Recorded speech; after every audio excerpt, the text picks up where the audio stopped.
paper mata kuliah kebijakan sektor publik dengan judul Viral Pelayanan Buruk Bea Cukai Minta Maaf Saja Tidak Cukup, kata pengamat, penulis BBC News Indonesia tanggal 22 bulan 3 2023. Sejak kasus pegawai-pegawai Kementerian Keuangan dengan harta berlimpah menjadi sorotan, warganet terus-menerus mengungkap pelayanan buruk yang mereka terima dari para pegawai Kementerian Sultan itu. Terakhir, soal pengalaman Alisa Wahid yang diperlakukan intimidatif oleh petugas bea cukai. Apa yang terjadi pada pelayanan publik di tanah air? Pengamat kebijakan publik dari Universitas Indonesia, Zuliansyah, khawatir apa yang diungkap para warganet hanya fenomena gunung es. Dia juga menekankan bahwa permohonan maaf dari instansi terkait saja tidak cukup. Pekan ini, lini masa Twitter diramaikan dengan pengalaman-pengalaman buruk warganet ketika berhadapan dengan petugas bea cukai di bandara. Perbincangan dimulai ketika akun @novarowisnu mempertanyakan bea masuk dan pajak pertambahan nilai atau PPN kepada akun @beacukai.ri. Dia heran karena harus membayar sebesar 577.320 atas kiriman hadiah dari Amerika Serikat yang diperoleh secara gratis. Selain ditanggapi oleh akun @beacukai.ri, cuitan itu juga ditanggapi oleh akun-akun Twitter warganet lainnya, termasuk @zahra_tunisaf yang mengaku ditagih pajak 4 juta karena membawa pulang piala hasil kontes menyanyi di stasiun TV Jepang pada 2015 lalu. Dia juga menceritakan perlakuan petugas bea cukai yang membuatnya emosi karena masih ditagih uang ketika dia bisa membuktikan bahwa piala itu adalah hadiah lomba. Cerita piala yang ditagih pajak itu pun viral dan memicu cerita-cerita lain, sekaligus mempertanyakan kinerja dan profesionalitas petugas bea cukai. Anak Presiden RI keempat, Abdurrahman Wahid, Alisa Wahid, juga ikut membagikan pengalamannya. Bahkan dia mengaku cukup stres diperlakukan intimidatif oleh petugas ketika dia baru pulang dari Taiwan. Pengalaman buruk warganet terhadap pelayanan bea cukai yang berada di bawah Kementerian Keuangan memicu pihak kementerian bereaksi. Staf khusus Menteri Keuangan Justinus Prastowo meminta maaf melalui akun Twitternya @prastow dan mengatakan pihaknya berkomitmen untuk terus melakukan perbaikan pelayanan. Dia juga meminta maaf kepada Alisa Wahid atas pengalaman tidak menyenangkan terhadap petugas bea cukai di bandara. Kepada Detik.com, Justinus mengatakan secara formal tidak ada kebijakan pelayanan seperti itu, dan Direktorat Jenderal Bea Cukai memiliki standar pelayanan yang baik sesuai dengan protokol internasional dan best practice. Bahwa di lapangan masih belum sepenuhnya ideal, kami akui dan mohon maaf atas ketidaknyamanan yang terjadi. Kami berkomitmen untuk terus melakukan pembenahan pelayanan, ujar dia. Pengamat kebijakan publik dari Universitas Indonesia, Zuliansyah, menilai permintaan maaf kepada publik yang mendapat pelayanan buruk dari penyelenggara pelayanan publik tidak cukup. Dia menuntut asesmen ulang terhadap implementasi pelaksanaan standar pelayanan minimal yang diberlakukan kementerian terkait.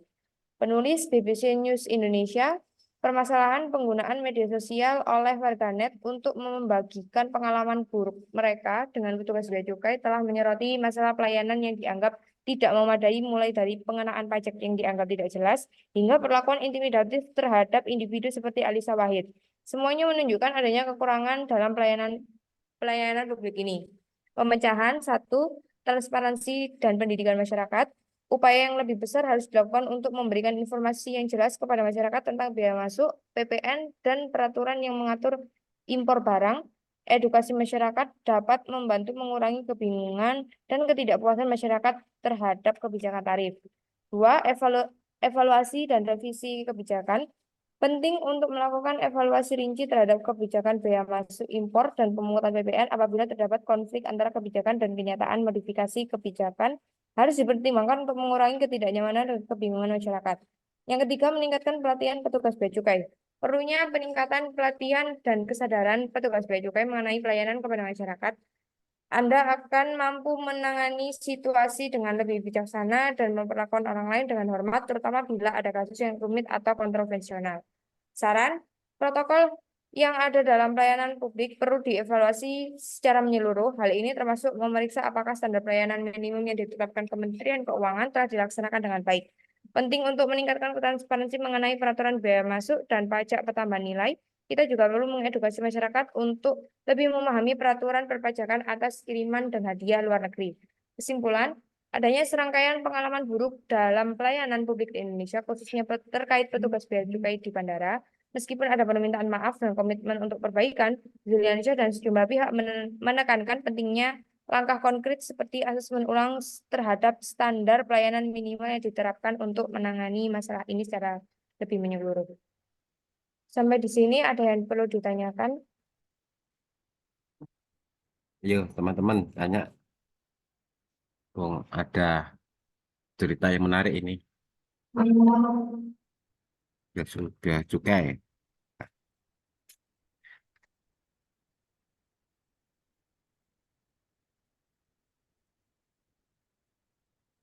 Kalau saya pernah lihat di TV One atau apa itu, hmm, hal ini tidak di Indonesia tok ternyata. Ustadz yang dari Sumatera itu, Ustadz siapa itu? eh Ketika dia itu tidak melakukan dakwah ya, ya namanya kan rumahnya Sumatera sana, Sumatera Utara, Ustadz yang kecil loh, siapa itu? Dia itu hanya liburan biasa. Pertama bisa masuk ke Singapura. Singapura itu berarti sudah sampai di Singapura sama keluarganya tambahan. Ya, ketika kedua anaknya dan istrinya itu biasa ada. Ustadznya ini nggak boleh nggak boleh masuk. Ustadz sob gitu ya. Kalau kita share itu, jadi akhirnya Abdul hmm, Somad, Pak. Abdul Somad betul ya, Abdul Somad itu ya. Tidak ada konfirmasi, tidak ada kenapa ya nggak boleh masuk. Lah, jadi sepertinya memang anu ya, bea cukai itu benar tadi katakan. Apa nah, dinas yang raja nah, mengatakannya ya. Pokoknya super power tak enaknya. Itu padahal bangsa sendiri. Ya, Abdul Somad malah tetangganya ya. Kalau orang-orang kalau kita di Jawa kan dengan Singapura, dengan Malaysia kan masih jauh lah. Paling enggak 1.000 kilo lah dari sini. Tapi ketika mereka dari Palembang, Sumatera, Aceh itu seperti kita pergi ke Semarang itu ya, ke Jakarta itu malah bea cukainya nggak istilahnya apa? Red notice apa itu? Tidak ada konfirmasi, tidak ada apa. Luar biasa ya bea cukai itu. Ini ya kalau kita ke luar negeri ya hati-hati, harus bawa alat yang anu ya standar-standar saja lah, nggak usah sing aneh-aneh, istilahnya bahasa Indonesianya itu. Bahasa Jawanya nggak usah aneh-aneh. Ya, itu piala tadi ada yang tiba-tiba dapat piala malah suruh bayar. Seperti di anu ya, di HP. Nggak apa suruh bayar bayar transfer dulu baru dikasihkan. Ternyata seperti itu ya. Ini gambarnya haji. Ini orang haji ini mungkin ya. Itu makanya kebijakan kebijakan pabriknya apa gitu. Permintaan tidak saja tidak cukup ya. Terus harus bagaimana? Nah, itu tuh mungkin teman-teman ada yang ya mumpung di diskusi ini mungkin oh ada seperti ini. Ya, tadi Pak Dian punya contoh Abdul Somad itu. Nah, mungkin yang lainnya monggo ada yang pernah cerita punya cerita ada yang sudah naik pesawat ke Malaysia siapa tahu ada yang ke apa namanya ke Korea. Nah, terus ada pengamal-pengamal buruk ya juga. Nah, Mas Nabil mungkin pernah ke luar negeri Mas Nabil? Silahkan ceritakan Mas Nabil kalau naik pesawat aja kalau belum belum pernah ke luar negeri. Ke Bali pernah naik pesawat, Pak. Oh itu ya.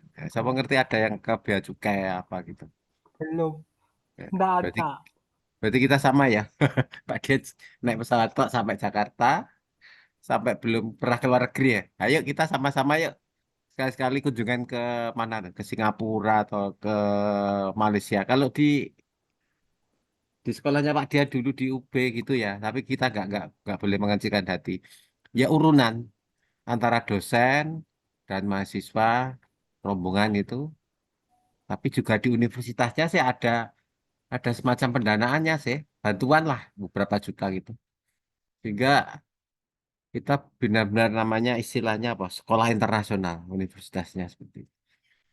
Ini ya perlu diperjuangkan juga ya di UNIM ya di kampus kita supaya kita jangan mau utek apa kemarin Mojokerto toh atau mungkin Pak Dian sampai Bojonegoro toh Jakarta lah paling jauh atau Bali ya.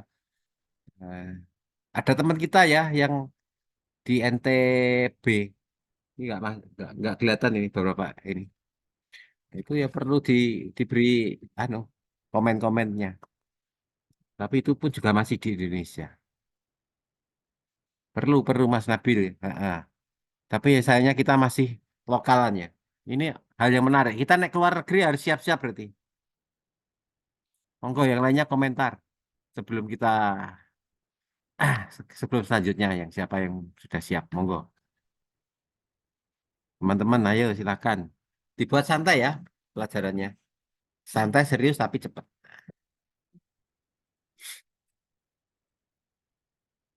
Mana? Belum ada pertanyaan, Pak. Kalau udah ada, monggo bisa diakhiri.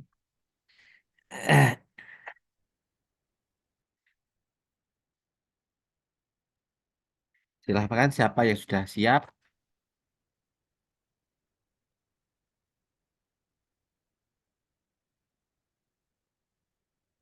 Selanjutnya saya, Pak. Ini Nindi ya. Tadi Mbak Sen. Ya, Pak. Silahkan Mbak Nindi. Kamu coba ceritakan.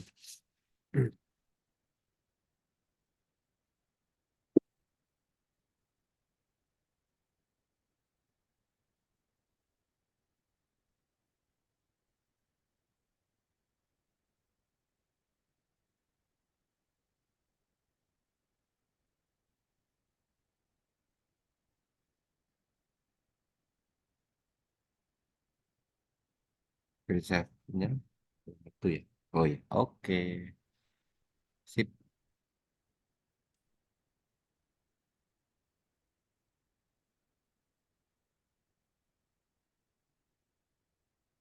Assalamualaikum warahmatullahi wabarakatuh. Untuk kebijakan publik, saya mengambil judul solusi pemerintah atasi polusi udara Jakarta tak menyentuh sumber polutan.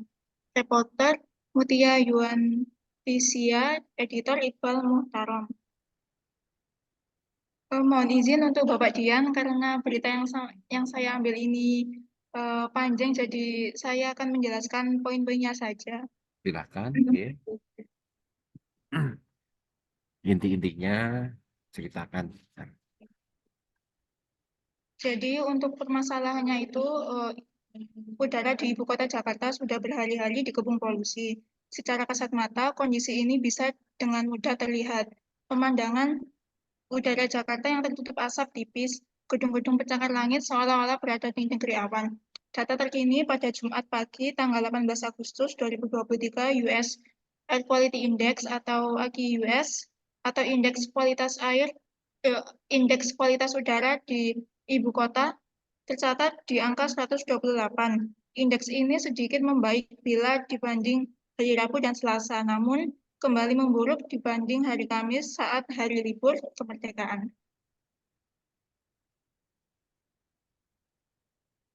Untuk pemecahannya, menurut Heri Budi Hartono atau penanggung jawab Gubernur DKI Jakarta, cara mengatasi masalah polusi udara di Jakarta dapat melakukan WFH atau work from home bagi PNS, Pemprov DKI. Yang kedua, melaksanakan uji emisi. Yang ketiga, tilang emisi. Yang keempat, perketatatan izin gedung bertingkat. Yang kelima, menambah ruang terbuka hijau. Dan yang keenam, kendaraan tertentu dimintai pakai Pertamax Turbo. Dan kesimpulannya, meskipun Heri Budiartono telah memaparkan terkait cara mengatasi masalah polusi udara di Jakarta, namun terdapat koalisi ibu kota yang terdiri atas sejumlah organisasi seperti Greenpeace dan Walhi ini menyebut mengkritik respon Heri Budiartono dan mendesak pemerintah baik pusat maupun DKI Jakarta untuk segera melakukan langkah-langkah. Dan sarannya ini, langkah-langkahnya yaitu yang pertama, Presiden Republik Indonesia agar segera mengambil tindakan nyata untuk menuntaskan permasalahan pencemaran udara dan berhenti menunda tanggung jawab dengan menggunakan upaya hukum. Yang kedua, Menteri Lingkungan Hidup atau Lingkungan Hidup dan Kehutanan atau LHK untuk melakukan supervisi terhadap PJ Gubernur DKI Jakarta, Gubernur Banten, dan Gubernur Jawa Barat dalam melakukan inventarisasi emisi lintas batas provinsi DKI Jakarta, Banten, dan Jawa Barat. Yang ketiga, Menteri Dalam Negeri untuk melakukan pengawasan dan pembinaan terhadap kinerja PJ Gubernur DKI Jakarta dalam pengendalian pencemaran udara. Yang keempat, Menteri Kesehatan untuk melakukan perhitungan penurunan dampak kesehatan akibat pencemaran udara di Provinsi DKI Jakarta yang perlu dicapai sebagai dasar pertimbangan PJ Gubernur DKI dalam menyusun strategi dan rencana aksi pengendalian pencemaran udara. Yang kelima, Pemprov DKI Jakarta untuk melakukan inventarisasi terhadap mutu udara ambien, menetapkan status mutu udara ambien daerah setiap tahunnya dan mengumumkannya kepada masyarakat, serta menyusun dan mengimplementasikan strategi dan rencana aksi pengendalian pencemaran udara dengan mempertimbangkan penyebaran emisi dan sumber pencemaran. Sekian dari kami. Adakah yang bertanya?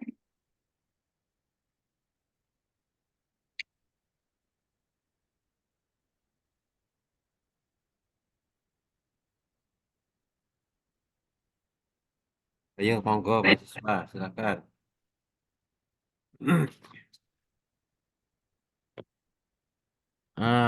Kamu kan anak ilmu pemerintahan. Nah, paling enggak itu siapa yang akan kau pilih kan tergantung dengan hati nuranimu. Hal yang menarik adalah ketika terjadi debat di TV ya, debat ide atau gagasan tentang capres dan cawapres. Baru saja saya buka ini, saya juga kemarin teringat dengan berita yang Mbak Nindi lihat, yang Mbak Nindi kirim ternyata. Pesannya Pak Dian, pilihlah pemimpin yang menurutmu paling pas ya, paling benar. Nah, tapi ketika terjadi debat kemarin ya ada lucunya.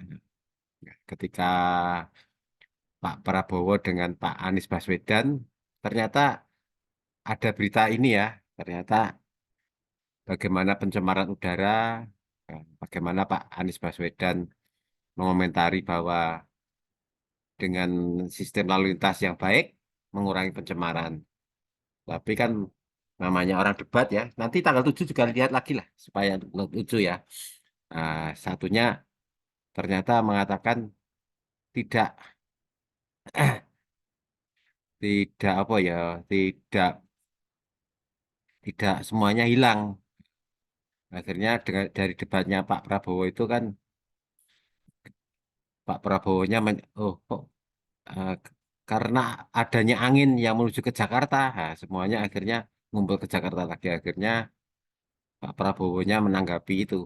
Kalau menyalakan angin, ya Jakarta tidak bisa apa hilang pencemarannya. Harusnya kebijakan publik itu yang harus diperlukan. Nah, nanti presiden yang selanjutnya ini harus kita tagih. Ya, katanya jangan menyalahkan angin ya. Kalau menyalahkan angin, ngapain perlu membentuk pemerintahan? Nah, itulah yang kalimat kemarin persis seperti ceritanya Mbak Nindi ini. Ternyata ada beritanya ya betulan ya. Iya, Jadi betul, Pak. nah, yang penting dari Pak Dian itu ketika debat yang Pak Dian cari apa lucunya. ternyata menyalakan angin ya. Harusnya kebijakan publiknya ini ya harus kita nanti pilihlah yang kira-kira bisa menurutmu yang bisa untuk mengatasi pencemaran. Tapi kalau ibu kotanya pindah ya Jakarta, insya Allah nggak separah sekarang ya. Eh, Bagaimana kalau Pak Dian itu pernah hidup di Jakarta hampir ya nggak lama-lama lah, sampai setengah tahun itu melakukan penelitian. Ibaratnya oke lah lihat gedungnya oke, tapi ya kalau kita sudah turun dari gedung itu ya seakan-akan apa itu kampung sampah. Tapi dulu sebelum ya sebelumnya zaman Pak Jokowi, sebelum zamannya Pak siapa ya? Pak Dian itu agak lama di Jakarta itu zamannya Pak Gus Dur itu, Presiden Gus Dur. Jadi ya setelah reformasi itu. Ya, sekarang banyak pembenahan, tapi ya itu pun katanya jangan menyalahkan udara. Nah, ini beritanya ini sangat menarik ya.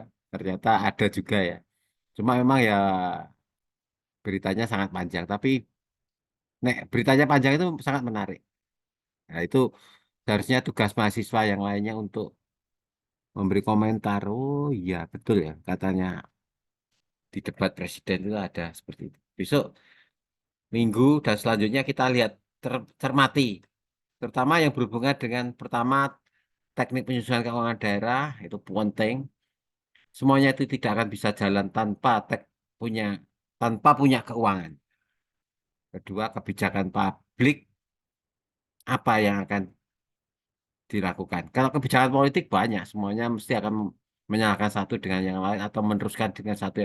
Tapi kebijakan publik semuanya siapapun orangnya, siapapun presidennya harus bisa merasakan kebijakan publik itu seperti itu. Dan yang terakhir nanti yang jam ketiga kita ya pelayanan apa yang bisa dimaksimalkan itu. Jadi tiga mata kuliah kita memang sangat penting, tapi ibaratnya seperti makhluk halus itu ya, nggak terasa tapi penting keberadaan. Itu Mbak ya Mbak Nindi ya tadi. Mungkin ada yang mengomentari lain selain Pak Dian, komentari lah. Anggaplah Pak Dian ini seperti kamu mahasiswa juga. Jadi boleh langsung kamu mic-nya kamu buka. Apa nggak bisa dibuka mic-nya? Bisa ya, mic-nya buka saja. Jadi seperti ini. Jadi kita ah, seperti forum diskusi lah. Apa yang kamu kira-kira tahu? Nah, jadi jangan takut, kita itu sudah mahasiswa ya. Mahasiswa itu maha berarti kan paling besar, siswa paling tinggi. Ya. Tapi siswa mungkin masih di bawahnya maha. Maha Meru, jadi lebih tinggi dari Semeru. Nah, misalnya Maha Guru, nah, berarti gurunya guru. Nah, core of the core, istilahnya betul kata Pak Ndul itu core of the core. Maha siswa, maha apa ya? Maha guru ya, maha apa kalau kita ya maha guru ya. Kalau guru besar, kalau istilah di perguruan tinggi guru besar. Buh yang besar itu toganya, topinya atau memang ilmunya. Kita harapkannya guru besar di UNIM itu ya memang benar-benar berilmu yang tinggi. Jadi, tapi yang bisa mendekatkan kasta kalau di agama Hindu ya, karena agama Islam misalnya enggak. Yang bisa mendekatkan kasta-kasta itu adalah ilmu. Jadi walaupun kamu punya guru, saya doktor atau profesor sudah, itu tidak ada sekatnya. Beda dengan sekat-sekat kekayaan. Misalnya satunya punya mobil Mercy, ya, atau istilahnya mobilnya misalnya Pajero ya, atau bukan Pajero, Mercy apa ya, mobil yang paling mahal lah, BMW lah. Satunya mobilnya misalnya naik mobil angkot, itu sudah ada mindernya. Tapi kalau ilmu nggak ada keminderan. Jadi kalau kita bicara tentang Aristoteles ya, dan pokoknya sekedar mengerti itu bagaimana guru dan muridnya itu di taman belajar.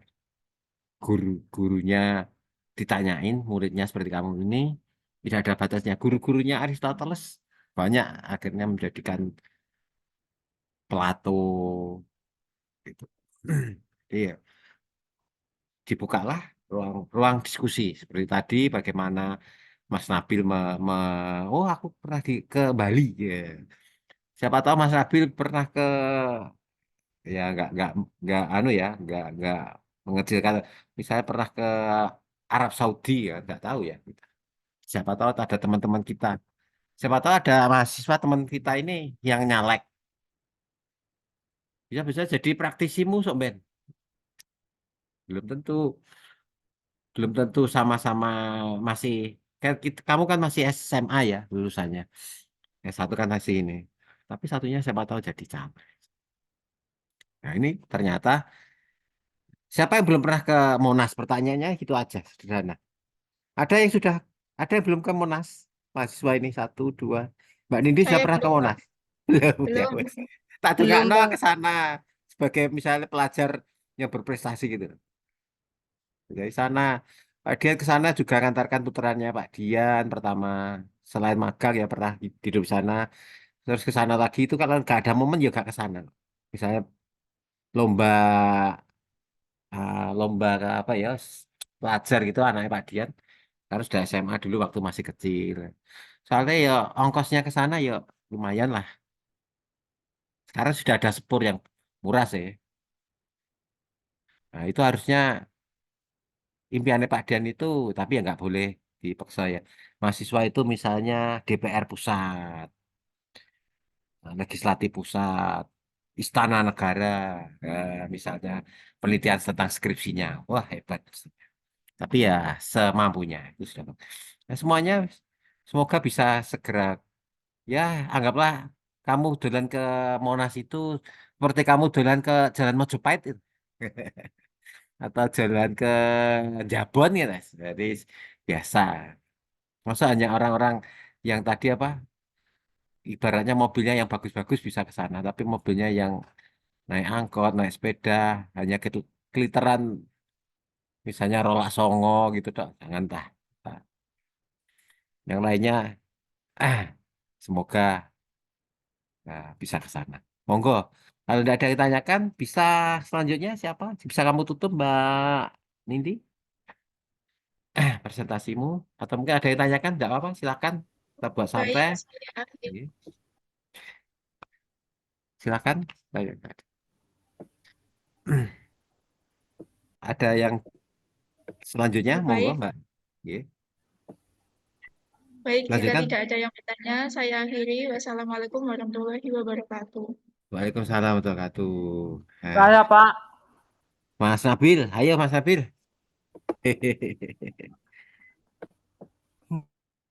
Bisa Bentar. keluarkan.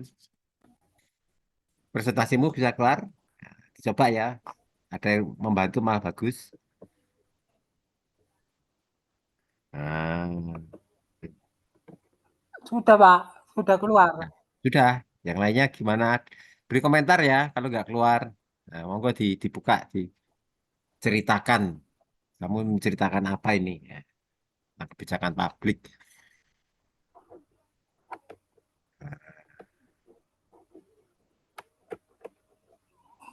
Pelayanan publik pada hakikatnya amanah yang tertera dalam Undang-Undang Nomor 25 Tahun 2009 tentang pelayanan dalam pasal 1 yang menyatakan pelayanan publik adalah kegiatan dalam rangka pemenuhan kebutuhan pelayanan sesuai dengan peraturan perundang-undangan bagi setiap warga negara dan penduduk atau atas barang jasa atau pelayanan administrasi yang disediakan oleh penyelenggara publik.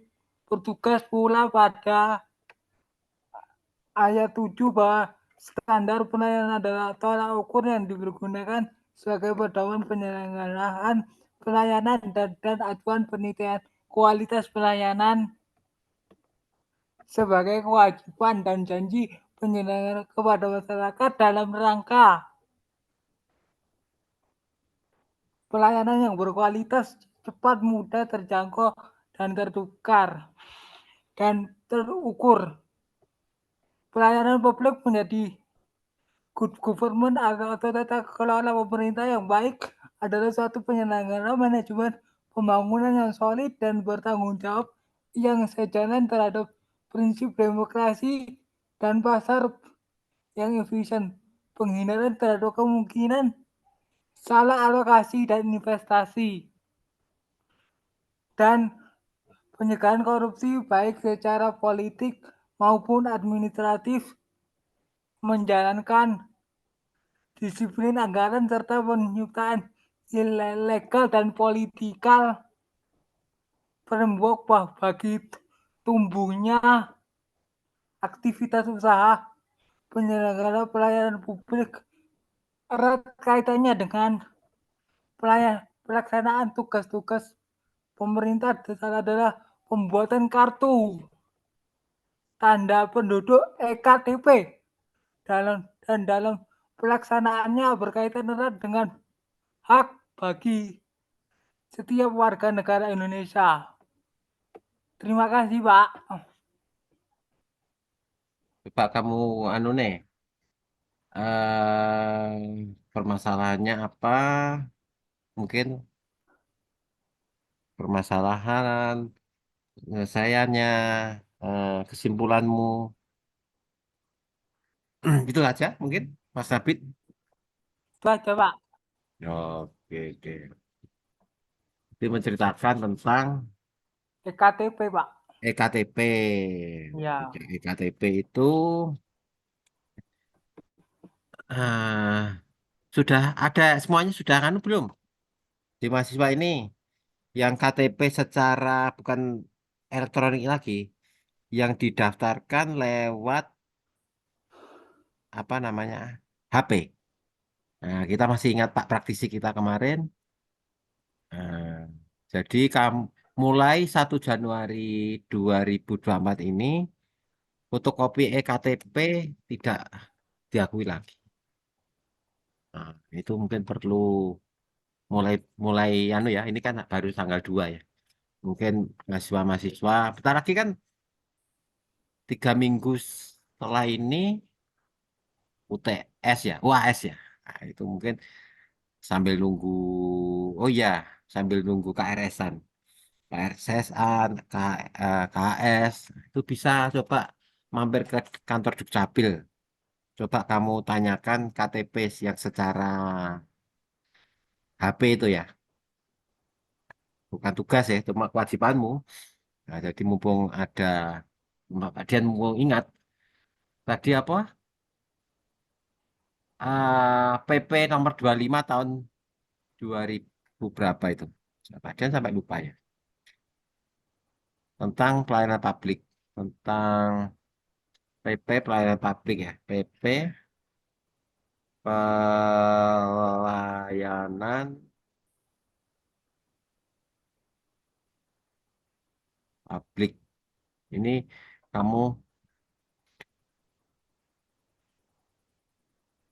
nah, jadi ada yang PP nomor 96 tahun 2012 tentang pelayanan publik. Ini untuk nanti sangu nek kamu mau kerjaan skripsi ini sudah mulai harus diubrak-ubrak lah. Terus PP dan terus undang-undang. Undang-undang pelayanan publik apa ini? Undang-undang pelayanan publik yang terbaru tahun 2021, Permenpan RB tentang standar pelayanan publik nomor RB nomor 19 tahun 2021. Standar pelayanan publik. Nah, teman-teman silakan tanya kepada Mas Nabil. Standarnya mungkin apa? Nah, iya Mas Nabil. Bahasa lama ini. Adakah standar-standarnya? Kamu ceritakan tentang EKTP itu hal yang menarik yang kamu tahu, atau mungkin itu aja yang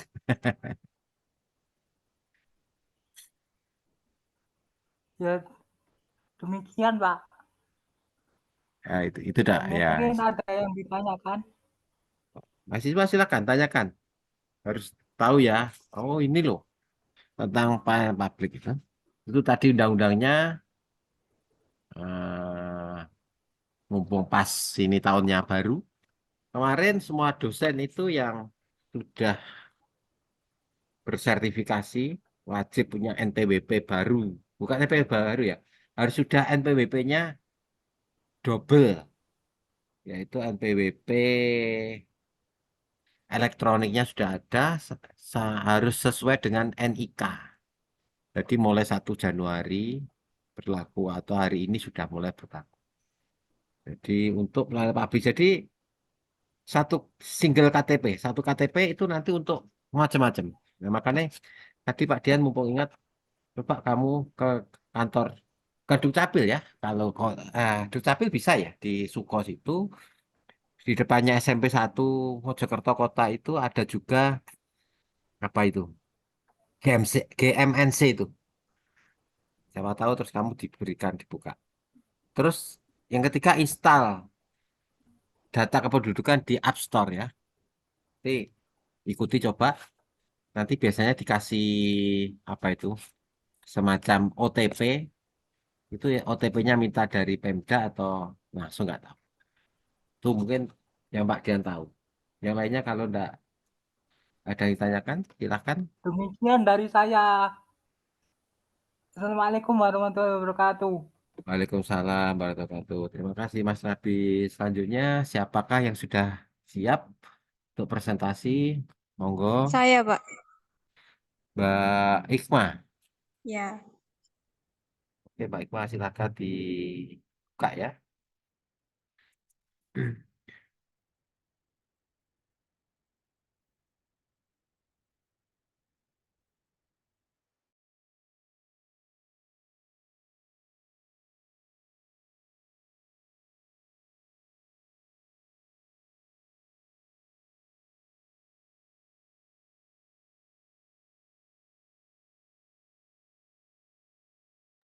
Saya mulai. Assalamualaikum warahmatullahi wabarakatuh.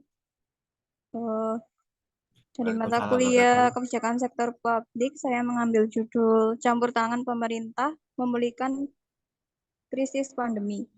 Penulis Wirdatul Aini, editor Yoga Prasetyo. Pemerintah memegang peranan penting dalam upaya pemulihan krisis akibat pandemi COVID-19. Kehadiran negara melalui optimalisasi penyerapan belanja pemerintah menjadi tumpuan untuk menggerakkan roda perekonomian yang sedang lesu. Peranan penting pemerintah dalam menangani krisis ekonomi tidak terlepas dari otoritas yang dimiliki dan tanggung jawab konstitusi untuk menjamin hak dasar warga negara. Peranan ini dimulai dari upaya melakukan mitigasi pandemi agar tidak menimbulkan dampak buruk bagi masyarakat hingga intervensi untuk menangani dampak di bidang kesehatan, sosial, dan ekonomi. Hal dasar yang harus disiapkan pemerintah dalam rangka memberikan pelayanan kepada warga negaranya adalah terpenuhinya kebutuhan dasar dan hak-hak sipil setiap warga negara untuk barang-barang publik dan pelayanan publik. Terpenuhinya kebutuhan tersebut akan mempengaruhi keadaan perekonomian negara. Artinya pemulihan perekonomian akan berlangsung lebih cepat. Dalam perspektif ilmu ekonomi, barang publik merupakan barang yang memiliki sifat non-viral dan non-eksklusif. Artinya siapa saja yang bisa memanfaatkan dan mengkonsumsi barang tersebut tanpa mengurangi peluang orang lain melakukan hal yang sama. Untuk permasalahan, inti masalah pada berita campur tangan pemerintah memberikan krisis pandemi adalah peran penting pemerintah dalam upaya pemulihan krisis akibat pandemi COVID-19. Kehadiran negara melalui optimalisasi penyerapan belanja pemerintah menjadi tumpuan untuk menggerakkan roda perekonomian yang sedang lesu. Pemerintah memegang peranan penting dalam upaya pemulihan krisis akibat pandemi COVID-19.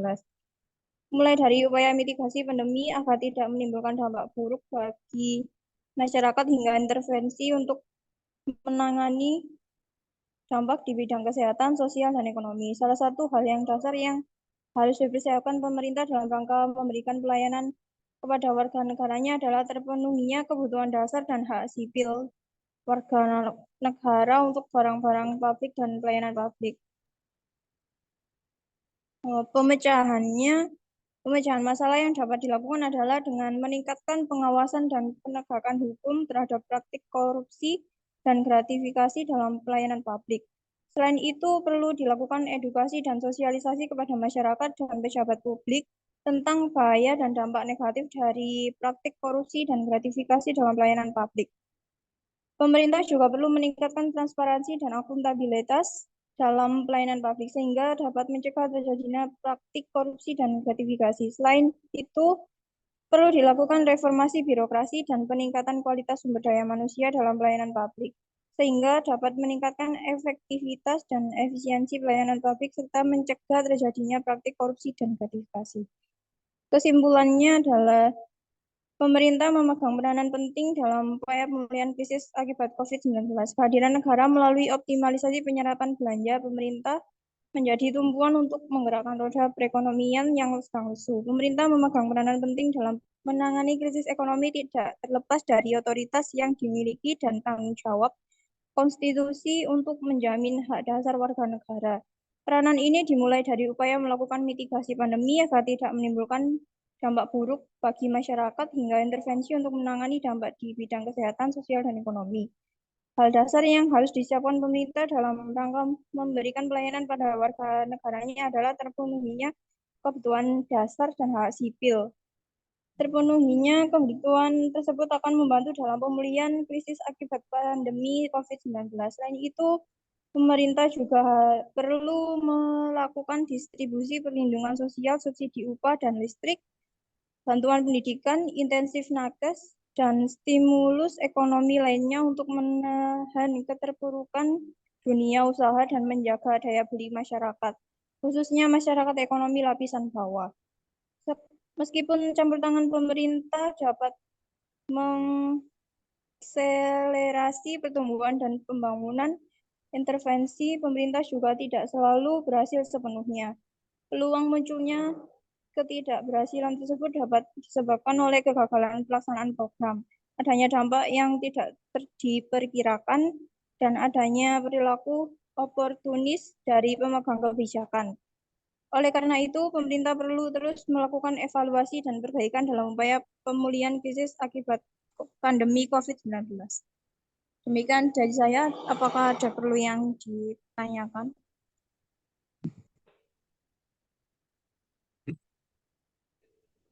Silakan tanya, monggo.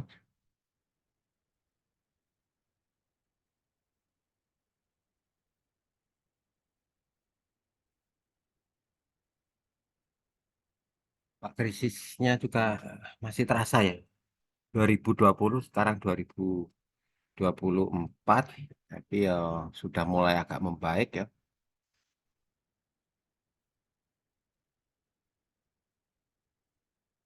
Cuma tahun 2023 terakhir itu ada perang Rusia Ukraina sama ya Israel ini, Palestina itu. Masalahnya ini jangan sampai terjadi praktik korupsi lah ini loh, pasti. Masalahnya di pengawasan ya. Yang lainnya monggo silakan mengomentari ya, komentari aja. Ya kira-kira kamu.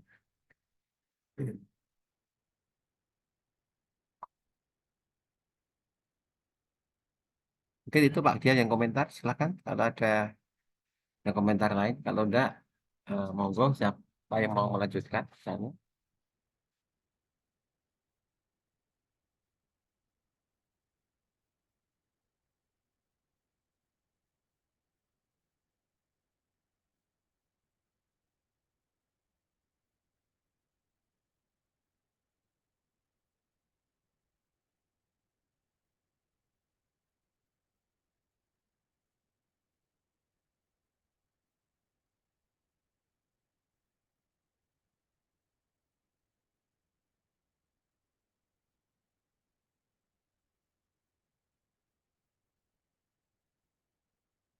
Mana Pak Ikma? Bisa diakhiri atau lanjut?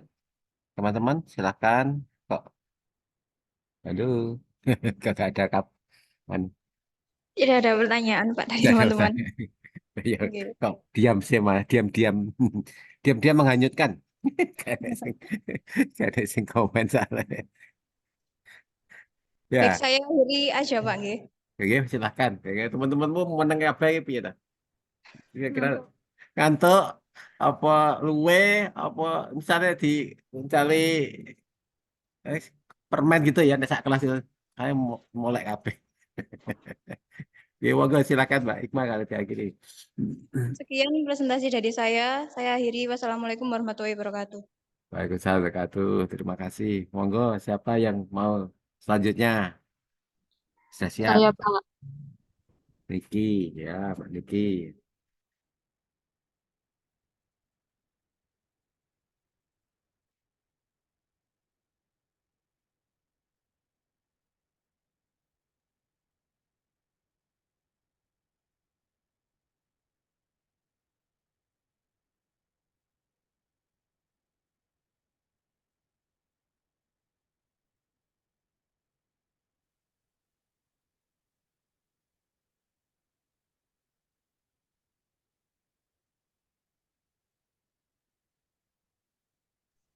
Assalamualaikum warahmatullahi wabarakatuh. Di sini Assalamualaikum. di mata kuliah kebijakan sektor publik saya mengambil judul pemerintah diminta beri sanksi bagi penyalahgunaan LPG subsidi.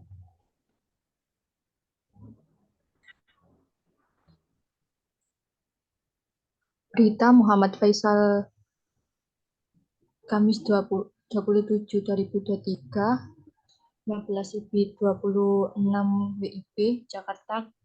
Kabar langkanya LPG 3 kilogram di sejumlah daerah belakangan ini dinilai menjadi momentum bagi pemerintah untuk mempertegas aturan terkait distribusi serta pengawasan di lapangan. Pengamat kebijakan energi Sofyan Zakaria mendesak pemerintah memperjelas sanksi bagi konsumen yang tidak berhak namun menggunakan produk bersubsidi tersebut.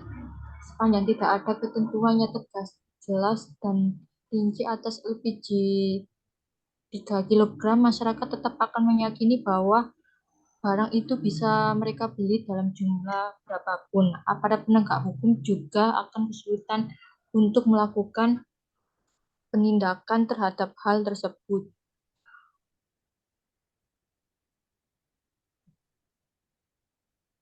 Sofyan mengatakan aturan mengenai siapa yang berhak menggunakan LPG 3 kg harus dibuat secara rinci lengkap dengan sanksi hukum yang jelas. Jika terjadi pelanggaran atas ketentuan tersebut, menurut dia, Kementerian Energi dan Sumber Daya Mineral, yaitu ESDM, dan Kementerian Dalam Negeri dengan menggunakan dasar peraturan bersama Mendagri dan Menteri ESDM nomor 17 2011 dan nomor 5 2011 harusnya tegas melaksanakan pengawasan terhadap penyaluran LPG 3 kg dan pembinaan terhadap lembaga penyalur di daerah, termasuk penetapan HIT Pemda yang melanggar peraturan bersama itu. Mendagri harus bersikap tegas jika melanggar peraturan bersama itu. Mendagri harus menyimpang dan tidak sejalan dengan peraturan bersama tersebut, khususnya terkait pasal 24 ayat 4 terkait penetapan HIT LPG 3 kg di daerah.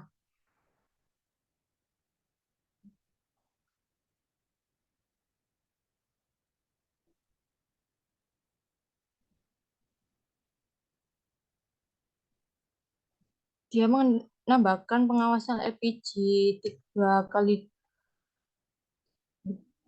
gram juga harus dilakukan oleh pemerintah. Menurut dia, tidak tepat jika pengawasan dilakukan oleh BUMN yang ditunjuk sebagai penyediaan dan penyalur. Ini harus menjadi kewenangan pemerintah, bukan BUMN yang adalah operator. Di bagian lain, Pertamina menurutnya perlu meningkatkan kesiapan untuk mengatasi jika terjadi kekosongan saat pasokan LPG 3 kg untuk menghindari terjadinya kelangkaan. Selain itu, Tambah dia kuota LPG 3 kg untuk setiap daerah juga perlu mendapat perhatian. Menurut dia, kuota yang terlampaui tidak serta-merta harus ditambah karena menyangkut subsidi dalam APBN. Terlepas dari itu, Sofiano menilai peningkatan kebutuhan LPG 3 kg tidak harus selalu dipandang negatif. Menurut dia, fenomena itu bisa saja menunjukkan bahwa terjadi peningkatan geliat ekonomi di masyarakat yang ditandai dengan naiknya kebutuhan LPG. Permasalahan penggunaan LPG subsidi hasilnya selalu ditemukan pengguna LPG bersubsidi di tempat-tempat usaha. Padahal sesuai ketentuan harusnya usaha real tersebut tidak boleh menggunakan bahan bakar gas bersubsidi sehingga diduga mempengaruhi ketersediaan bahan bakar gas itu di pasaran dan beberapa pekan terakhir.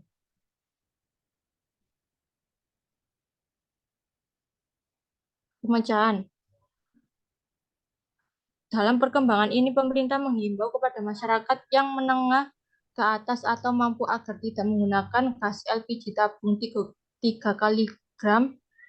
kilogram bersubsidi. Dengan ini perlu adanya pengawasan BUMN yang ditunjuk sebagai penyedia dan penyalur.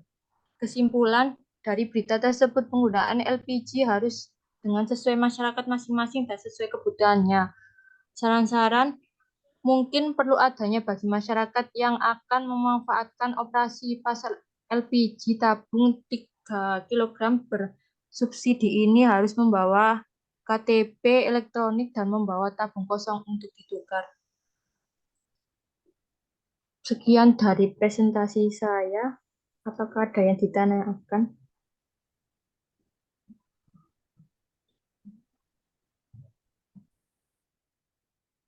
Ayo tanya. Fenomena menarik. Fenomena menarik itu apa ya? Di Indonesia itu dia kali apa ya? Isa ya, dia kali kena. Kalau kemarin itu bukan LPG saja ya. Apa namanya? Sempat pakai aplikasi My Pertamina. Nah, My Pertamina tapi pakai mobil. Mungkin ya sepeda motor mungkin ya, sempat was-was juga sepeda motor mau diaplikasikan. Tapi akhirnya My Pertamina juga mana nggak dipakai. Ini mau pakai KTP ya, ya bener. Tapi nanti pakai KTP temennya lagi. Nah, makanya KTP-nya harus KTP yang secara elektronik itu mungkin ya. Atau mungkin nggak usah ada subsidi, langsung semua harganya paling murah aja. Sudah misalnya tabung LPG itu per kilo 3 itu misalnya 20.000 ya, 18.000 lah. 20.000 aja dibuat. Kalau tabung LPG 12 kilo berarti kan atau semuanya nggak usah dibuatkan cuma langsung dihargai 20.000 semua. Jadi nggak apa ya, nggak ada subsidi-subsidian. Mungkin ya nggak ada ngakali. Kemudian pernah beli yang besar itu ternyata disunteki yang 3 kilo malan. Beli yang 12 kilo isinya 3 kilo. Berapa ya? 3 hari habis. Ya, ada kok. Akhirnya ya sama kapoknya. Hmm. Orang Indonesia itu terkenal ya, pinter-pinter. Ya kali.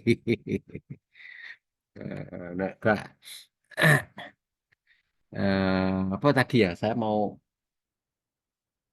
korupsi apa ya? Ini ya korupsi LPG. Sampai pusing ya. Harus ada yang pakai. Kalau di Mojokerto sudah ada di sini di kota Bojonegoro itu sudah ada yang pakai selang. Apa selang itu? Pakai pipa LPG-nya. Itu malah lebih murah.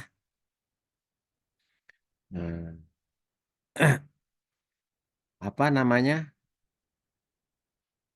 solar juga gimana diakalinya. Kalau misalnya nanti distribusi lancar juga, nanti korupsinya di apa deh, BUMN-nya. Wah, sepodo ya. Itu kebijakannya memang sulit-sulit ya Indonesia itu. Ini KTP elektronik kembali LPG, nah itu kemarin ada yang ngakali gimana gitu akhirnya. Tetep aja. Nah itu harus dibuatkan kebijakan publik yang apa ya, bisa dikatakan kadang harus kejam, tapi nanti kejam di protes banyak orang. Apa misalnya ya, banyak toh kebijakan-kebijakan itu. Ketika presidennya ganti, ganti lagi, nggak jadi masalah minyak, batu bara, apa. Dulu siapa yang suruh kita beralih ke LPG ya? Katanya pemerintah lebih murah, lebih tersedia. Tapi kenapa sekarang apa namanya dikatakan bersubsidi? Sekarang mungkin PLN yang 400 dulu yang PLN 4.500 ya. Itu ada yang masih subsidi pemerintah. Kemudian pernah ngambilnya seperti itu. Ternyata setelah berapa tahun dirubah, malah kita kedodoran. Akhirnya bayar listrik ibaratnya itu. Listrik subsidi kan ada. Sangat mahal. Ya, harusnya kita harus turun peringkat. Kalau enggak sistemnya ya instansinya. Masuk PLN-nya ya. Misalnya PLN-nya sendiri yang korupsi. Ayo. Bagaimana ini? Butuh kebijakan publik yang bagaimana ya? Misalnya Pak Jokowi dulu istilahnya mau memberantas korupsi ya. Ternyata di akhir jabatan Pak Jokowi sekarang ini, sing korupsi ya juga masih banyak. Semoga saja sampai Oktober tidak ada lagi tambahan korupsi. Tapi ya korupsinya nanti ya, misalnya Pak desanya yang korupsi, waduh tambah. Ada yang mengatakan mending zaman Pak Harto karena apa? Ya korupsi Pak Hartonya aja. Tapi sajane sama. Karena mungkin makan korupsi itu mungkin masih enak ya kalau ditukarkan sate apa itu uangnya. Itu ya repot ya ini. Dari sini akhirnya KPK-nya sendiri jeruk makan jeruk. KPK katanya mau berantas korupsi loh. Kok malah KPK-nya apa kemarin yang korupsi malah minta uang apa itu? Wes ditarik dulu lah. Cekal. Wah, udah PR buat generasi kamu selanjutnya itu. Bagaimana itu? Kalau Indonesia itu nggak ada korupsi, insya Allah kita mengalahkan Amerika bisa. Sayangnya kita itu kalah sampai kebutuhan untuk korupsi akhirnya ya kita seperti ini. Apa tadi? eh Harusnya bisa keluar dari krisis langsung masih jejaknya masih terasa. Itu mungkin dari Pak Dian komentarnya. Yang lainnya silakan. Ini ya menarik. Yang warna hijau kan mudah meletus, makanya harusnya jangan berwarna hijau, tabungnya diganti warna merah, kuning dan biru. Tuh. Kalau enggak yang rakyatnya korupsi ya orang yang korupsi BUMN-nya. Ada yang tanyakan, monggo. Saya itu yang tanyakan, mungkin Pak Iqmah lanjutkan, silakan. Pak Iqmah ya, siapa? Ya, baik. Baik. Mbak Niki ya tadi, monggo Mbak Niki. Mungkin saya tutup, Pak. Monggo silakan. Ya, sekian dari saya. Assalamualaikum warahmatullahi wabarakatuh. Waalaikumsalam warahmatullahi wabarakatuh. Silakan selanjutnya siapa yang sudah siap?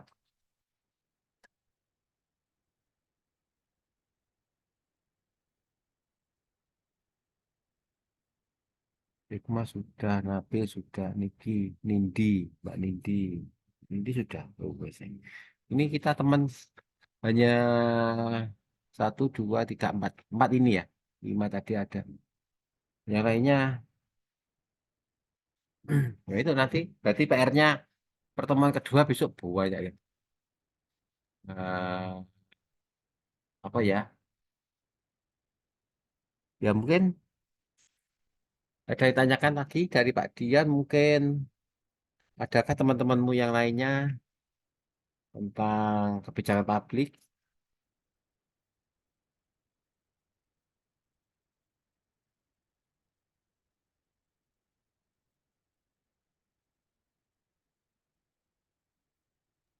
Untuk sementara ini belum, Pak. Ada? Oke. Kalau nggak ada, apakah kita akhiri aja hari ini untuk kebijakan sektor publik dan kita Oke, nanti boleh. ketemu jam 3 ya untuk pelayanan sektor publik. Gimana? Semuanya? Oke, Pak, boleh bisa diakhiri. Oke. Kalau gitu saya tutup ya pertemuan hari ini. Kebijakan sektor publik. Sampaikan kepada teman-temanmu mungkin yang belum presentasi presentasi saat minggu depan. Oh ya, saya juga mengingatkan mungkin yang kemarin nggak tahu ya, sudah yang belum apa kemarin registrasi mungkin. Segera registrasi mungkin ya supaya Pak Dian masih nilainya juga nggak kesulitan untuk kamu yang sudah aduh kuliah sampai sejauh ini. Oke, mungkin itu pesannya Pak Dian. Kita tutup dengan terima kasih. Oh ya, dibuka sebentar ya kameranya semuanya. 1, 2, 3, 4. Setelah itu kita akhiri.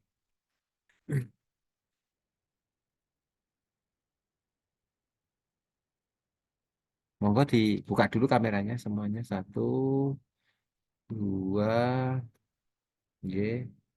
Nah, itu Mas Nabil, Mbak Nindi ya. Terus Mbak Niki, G, enggak apa-apa. Mbak Ikhma di jalan apa di rumah? Silakan.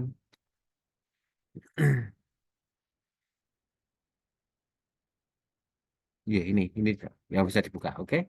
1, 2, 3. Oke. Oke, bisa ditutup. Saya tutup dengan ucapan Assalamualaikum warahmatullahi wabarakatuh. Waalaikumsalam warahmatullahi wabarakatuh.